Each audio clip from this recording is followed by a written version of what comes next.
శ్రేష్టంబౌలో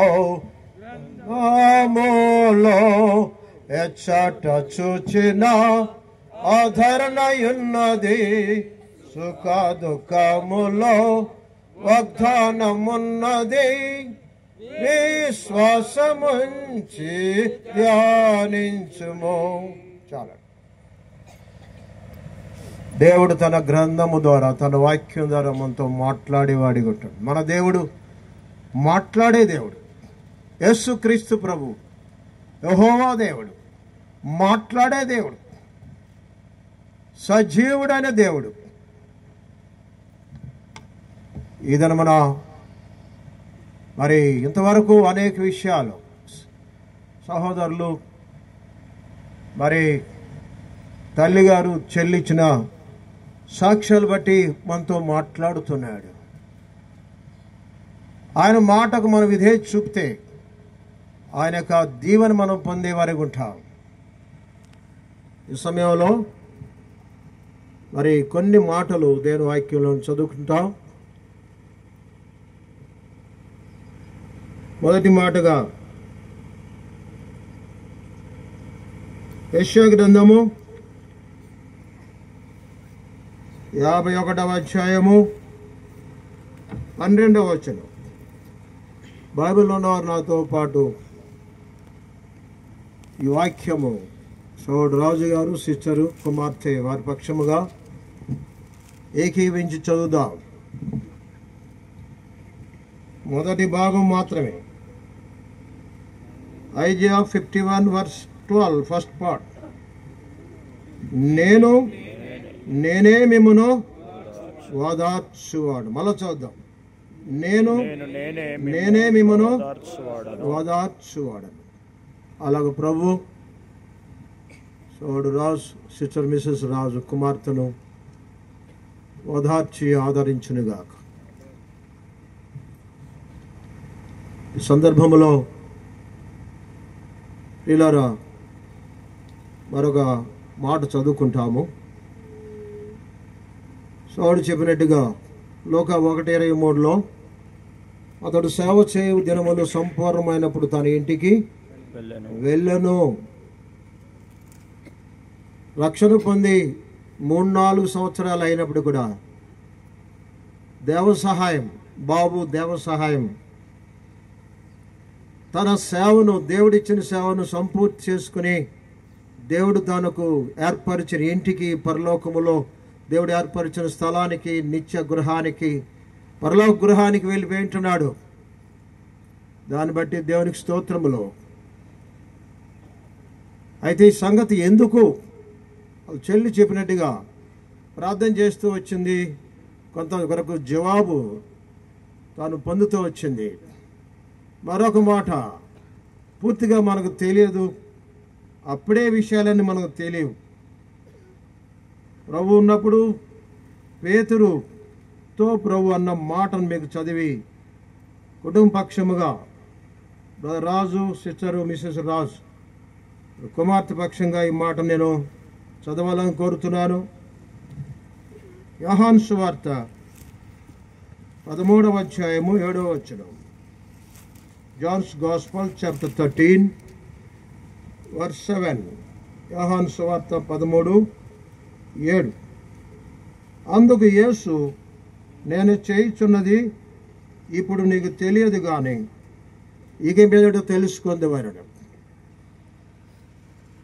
ఎందుకు ప్రభు అని చెప్పి చెల్లి ప్రార్థించినప్పుడు కొన్ని జవాబులు వచ్చినట్టుగా మనం వింటూ వచ్చినాము.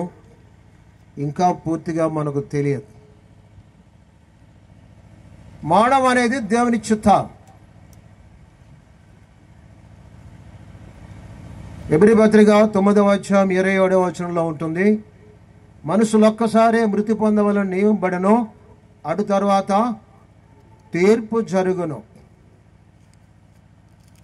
మానవం గురించి మాట అక్కడ ఇంగ్లీష్లో ఇంకా తేటగా ఉంటుంది. It is appointed for man wants to die afterward judgement. అంటే అక్కడ ఉండే ఆ మాట బట్టి అర్థమయ్యేది ఏంటంటే మరణం అనేది దేవుని యొక్క appointment. Death is the appointment of God. దేవుడు సాతానుకు పర్మిషన్ ఇచ్చిన కారణమున యోబు పిల్లలను 10 మందిని యోబు కోల్పోయింటున్నాడు. ఆ పాప చెప్తుంటుంది, సాతానుకు అధికారం ఉందా అంటే దేవుడు అనుమతించినాడు, దేవుడు అపాయింట్మెంట్ ఇచ్చినాడు. గొప్ప పరిశోధనగా ఉన్నా సరే దేవుడు అనుమతించినాడు. సాతాను మన ప్రాణం తీయలేదు, ఏ మానవుడు మన ప్రాణం తీయలేడు. చంపినా సరే, హతసాక్షిగా చంపబడినా దేవుడే అనుమతించాలి. మానవుడు అనేది దేవుని యొక్క అపాయింట్మెంటు. కాబట్టి బాబు దేవ సహాయంకి దేవుడు ఆ అపాయింట్మెంట్ ఇచ్చాడని తీసుకున్నాడు. యేసుప్రభు ప్రాణం ఎవరు తీయలేదు, తన ఆత్మను అప్పగించాడని బైబిల్ చెప్తుంది. వాళ్ళు బల్లిమంతో పొడిచినా అంతకుముందుగానే ప్రాణం పోయింది. కోడలతో కొట్టినా, మేకులతో దిగ్గొట్టినా, ముండ్ల కిరీటంతో మొత్తినా వాళ్ళు ఎవరు చంపలేదు. యేసుప్రభు తన ఆత్మను అప్పగించుకున్నాడు. ఆ మాట గమనించండి.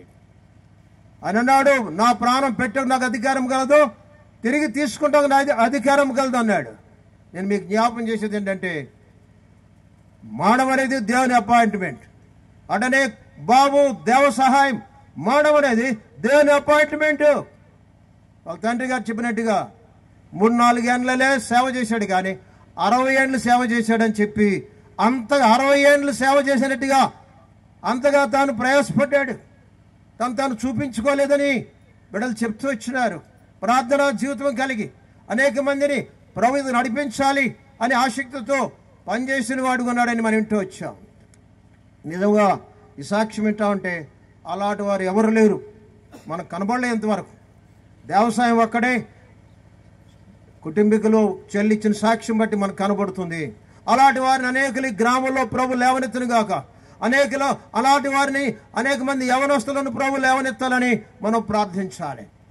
పిల్లరా, అంచె దినాలు అంటున్నాం, ప్రేమ చల్లారిపోయే దినాలు, ప్రభు కరకుండా ఆసక్తి అడుగుంటిపోయే దినాలు ఉన్నాయి, ప్రేమ లేని దినాలు ఉన్నాయి. దేవసహాయం ద్వారా ప్రభు మనతో మాట్లాడుతున్నాడు. ఒక వాక్యం చూద్దాం. హెబ్రీ పత్రిక 11వ అధ్యాయం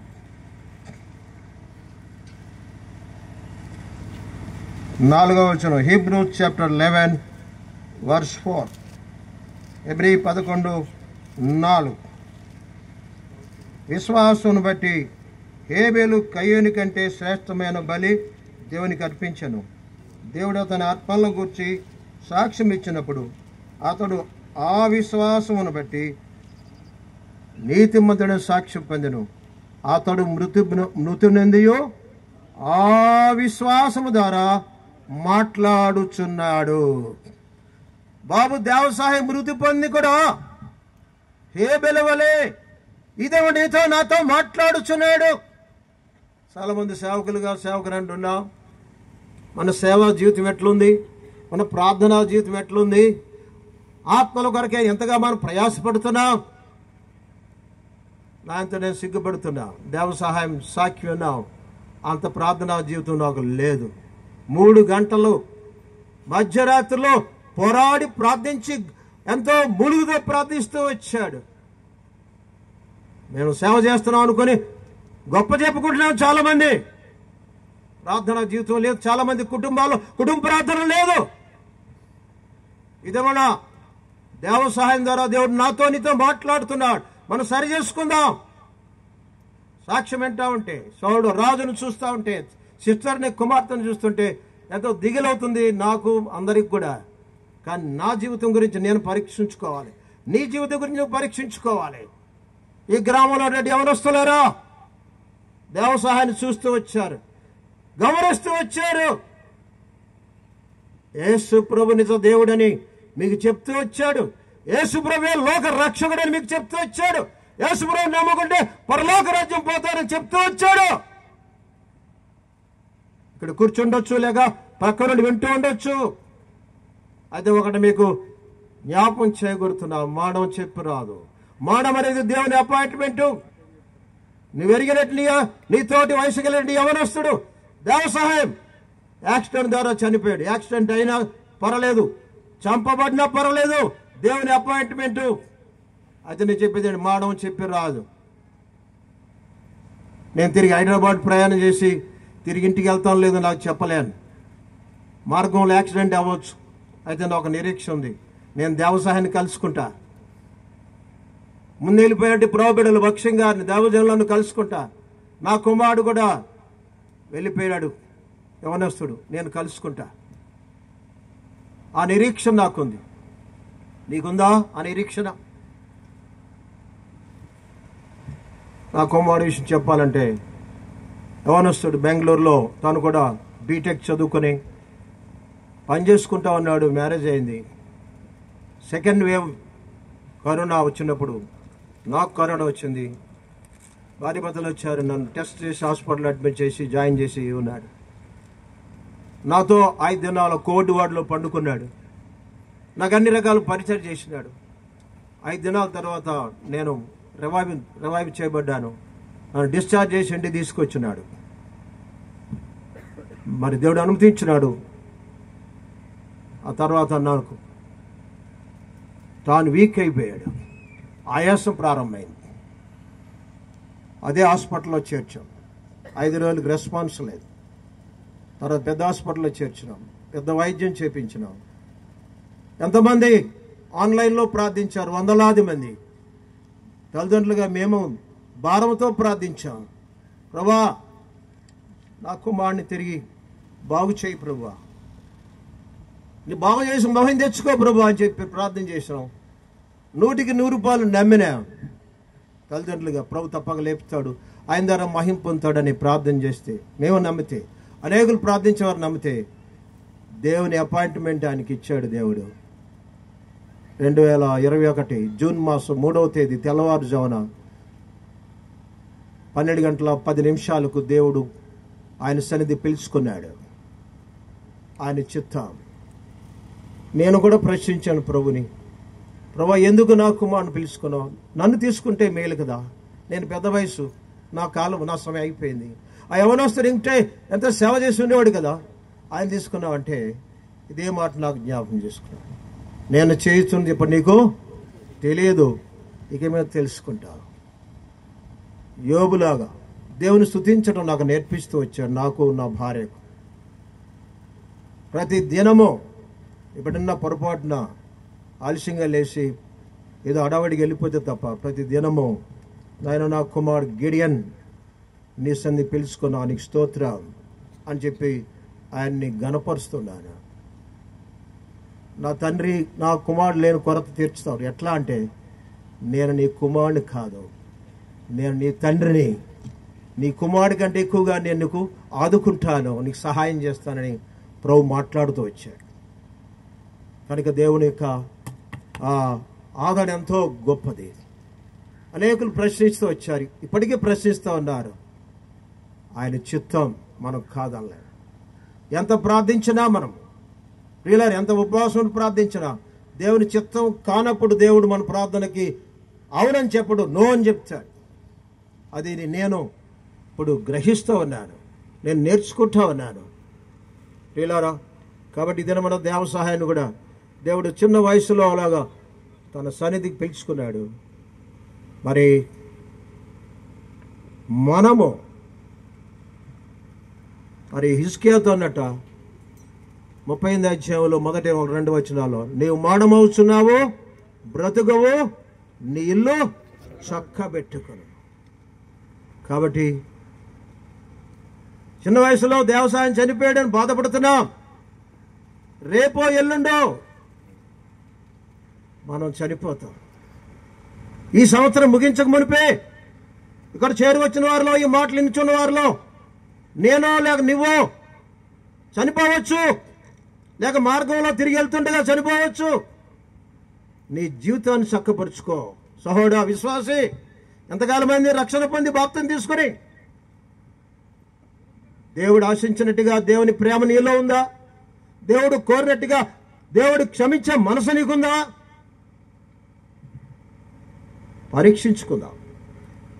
దేవ సహాయం ద్వారా దేవుడు మాట్లాడుతున్నాడు. నువ్వు ఎంతకాలం విశ్వాసమైనా, సేవకులైనా, సేవకురాండ్రి అయినా మన జీవితాన్ని చక్క చేసుకుందాం. నీళ్లు చక్కబెరుచుకొని ప్రభు మాట్లాడుతున్నాడు. కనుక మనం పరీక్షించుకొని ఒక తీర్మానం తేల్దాం ఈ స్థలాన్ని నుంచి. ప్రభు త్వరగా రాబోతున్నాడు. ప్రభు త్వరగా రాబోతున్నాడు. ప్రియులారా, నేను ఎక్కువ చెప్పనవసరం లేదు, కానీ ప్రభు ఆయన చిత్తాన్ని మనం ఒప్పుకునేవారిగా, ఆయన్ని మనం ఆరాధించేవారిగా ఉండాలి. అదే సమయంలో మానవం చెప్పి రాదండి, మానవం ఎట్లయినా రావచ్చు. కాబట్టి ఇంకా రక్షణ పొందకుండా ఉన్నారు ఇక్కడ కూర్చున్న వారిలో పెద్దవారు కానీ చిన్నవారు కానీ యవనస్తులు కానీ ఈ మైక్ ద్వారా ఇరుగు పొరుగుగా వినుచున్నట్టు గ్రామస్తులు కానీ మానవం చెప్పి రాదు. ఒకేలా నీ గురించి నువ్వు చనిపోయినావనే వార్త వినబడద్దేమో, జాగ్రత్త. కనుకనే ఈ దినమే రక్షణ దినము. 2వ కొరింథీ పత్రిక 6వ అధ్యాయం 2వ వచనం చెప్పబడుతుంది, ఇదే రక్షణ దినం, ఇదే మిక్కిలి అనుకూల సమయము.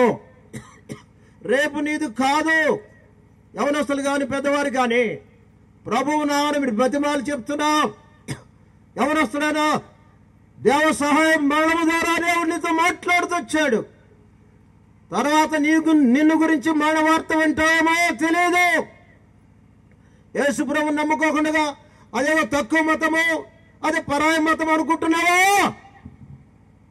చనిపోతే నరకానికి వెళ్తావు, యమగుండానికి వెళ్తావు. అక్కడ అగ్ని ఆరదు, ఆత్మనే పురుగు చావదు. కనుకనే దేవసాయం ద్వారా దేవునితో మాట్లాడుతుండగా, ఓ అన్నా, ఓ అక్క, యేసు ప్రభువా నేను పాపిని, నన్ను క్షమించయ్యా. ఇంతవరకు నేను విన్నాను కానీ తృణీకరిస్తూ వచ్చాను, నమ్మకుండా వచ్చాను. యేసు ప్రభువా నేను పాపినయ్యా. ఎవరొస్తాడండి మా ఊర్లో ఉండే ఎవరొస్తాడు? దేవ సహాయం ద్వారా నాతో మాట్లాడుతున్నావు. యేసయ్యా నీకు వందనాలు, నేను పాపినయ్యా, నన్ను క్షమించు. నా కొరకే నువ్వు రక్తము కార్చున్నావట, నా కొరకే నువ్వు ప్రాణం పెట్టావని వింటున్నానయ్యా. నీ ప్రేమ ఎంత గొప్పది. యేసయ్యా నువ్వు నిజమైన రక్షకుడువు. నా పాపాలు క్షమించు, నన్ను క్షమించి నన్ను బిడ్డగా చేసుకొని చిన్న ప్రార్థనను హృదయపూర్తిగా చేస్తే ఈ దినము దేవసాయం ఆదరణ, దేవసాయం కుటుంబానికి ఆదరణ కూడిక దినము, లేక ఆయన మానస్ గడియలు నీకు రక్షణ దినముగా ఉంటాయి. నీ పాపాలు క్షమించబడతాయి, నీకు ఆత్మశాంతి లభిస్తాయి. లోకం ఇస్తే దేవసాయం వెళ్ళిన స్థలానికి నువ్వు కూడా వెళ్ళగలవు. దేవసాయం వెళ్ళిన స్థలానికి నేను ఎలాగ చనిపోయినా, ఎవరు నన్ను చంపినా, హార్ట్ అటాక్ వచ్చి చనిపోయినా, యాక్సిడెంట్ చనిపోయినా నేను ప్రభుతో పాటు ఉంటా. నా కుమారుడు గిడియన్ దగ్గర కలుసుకుంటా, ఈ తమ్ముడు దేవసాయాన్ని కలుసుకుంటా, భక్ష్యంగాన్ని కలుసుకుంటా, లేక ప్రభు బిడ్డ కలుసుకుంటే ఆ నిరీక్షణ నాకు ఉంది. కనుకనే వాక్యం చెప్తుంది 1 తెస్సలోనికీయులకు 4వ అధ్యాయం 13వ వచనం, నిరీక్షణ లేని ఇతరుల వలె మీరు దుఃఖపడుకునే నిమిత్తము ఈ మాటలు మీతో చెప్పుచున్నాను. ఆ మాట చదువు ముగిస్తాం 2 నిమిషాలు. రండి 1 తెస్సలోనికీయులు 4వ అధ్యాయం చదవండి. సహోదరులారా, నిరీక్షణ లేని ఇతరుల వలె మీరు దుఃఖపడకుండా నిమిత్తము నిద్రించుచున్న వారు గూర్చి మీకు తెలియకుండా మాకు ఇష్టం లేదు. గూర్చి నాకు తెలియకుండా మీకు తెలియకుండా మాకు ఇష్టం లేదు. యేసు మృతి పొంది తిరిగి లేచినని మనము నమ్మినడలా అదే ప్రకారము యేసునందు నిద్రించిన వారిని దేవుడు ఆయనతో కూడా వెంట పెట్టుకొని వచ్చును. మేము ప్రభు మాటను బట్టి మీతో చెప్పున్నదేమనగా, ప్రభు రాకడ వరకు సజీవులై నిలిచిండు మనము. మనం నిద్రించిన వారి కంటే ముందుగా ఆయన సన్నిధికి చేరము. ఆర్భాటముతోను ప్రధాన శబ్దంతోను దేవుని బోరతోను పరలోకము నుండి ప్రభు దిగి వచ్చును. క్రీస్తునందు మృతులైన వారు మొదట లేతురు. ఆ మీదట సజీవులమై నిలిచిండు మనము. వారితో కూడా ఏకముగా ప్రభువును ఎదుర్కొనుటకు ఆకాశ మండలం మీద కొనిపోబడదము. కాగా మనం సదాకాలము ప్రభుతో కూడా ఉందము. కాబట్టి మీరు ఈ మాటల చేత ఒకరినొకడు ఆదరించుకొనుడి. ఆదరించుకోండి. దేవ సహాయం ప్రభు దగ్గరికి వెళ్ళాడు. మనము ప్రభు వచ్చినప్పుడు దేవ సహాయాన్ని ప్రభు వెంట పెట్టుకొని వస్తాడు. అప్పుడు దాకా మనం బ్రతుకుంటే ప్రభు మధ్యాకాశం వచ్చినప్పుడు మనము మార్పు చెంది దేవ సహాయం ఏ సమూహముతో కోటాది కోట్ల పరిశుద్ధులతో వస్తున్నప్పుడు మనం కలుసుకుంటాం, ఏకమవుతాం, గుర్తిస్తాం దేవ సహాయాన్ని. మన ప్రియులను గుర్తిస్తాం, కానీ దేవదూత సమానులుగా ఉంటాం. కనుకనే ఈ మాటల ద్వారా దుఃఖంలో మనందరికీ, ముఖ్యంగా చూడు రాజు గారి కుటుంబానికి, రాజు గారికి, కుమార్తెకు, సహోదరికి ప్రభే యెషయా 51లో చెప్పినట్టుగా నేను మిమ్మల్ని ఓదార్చువాడిని చెప్పినట్టుగా ఆదరించి ఓదార్చునుగాక. ఆమేన్.